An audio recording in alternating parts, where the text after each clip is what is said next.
Are you trying to decide between Ableton and GarageBand? Let's break it down.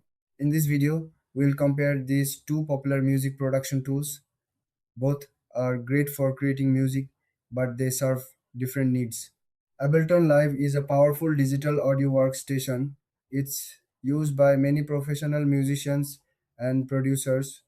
Its features allow for live performance and studio recording. You can easily manipulate audio and MIDI. It's known for its flexibility and creative workflow. On the other hand, GarageBand is a user friendly program from Apple. It's perfect for beginners. You can record, edit, and mix music easily. GarageBand has a simple interface and comes with built in sounds and loops. It's great for those who want to start making music without a steep learning curve. Now, let's look at the key differences. Ableton is more advanced and offers deeper control over sound. It's ideal for electronic music and live performances. GarageBand is simpler and focuses on ease of use. It's perfect for casual users and hobbyists. When it comes to features, Ableton has more options for audio effects and instruments.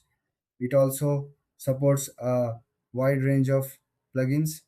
GarageBand, while limited in comparison, still offers enough to create quality tracks. It includes a variety of loops and virtual instruments. In terms of pricing, Ableton is a paid software with different tiers. GarageBand is free for Mac users, making it a great option for those on a budget. So, which one should you choose? If you are a beginner or just want to have fun making music, GarageBand is the way to go. But if you're serious about music production and want more control, go for Ableton. Thanks for watching. If you found this helpful, don't forget to like and subscribe for more comparisons.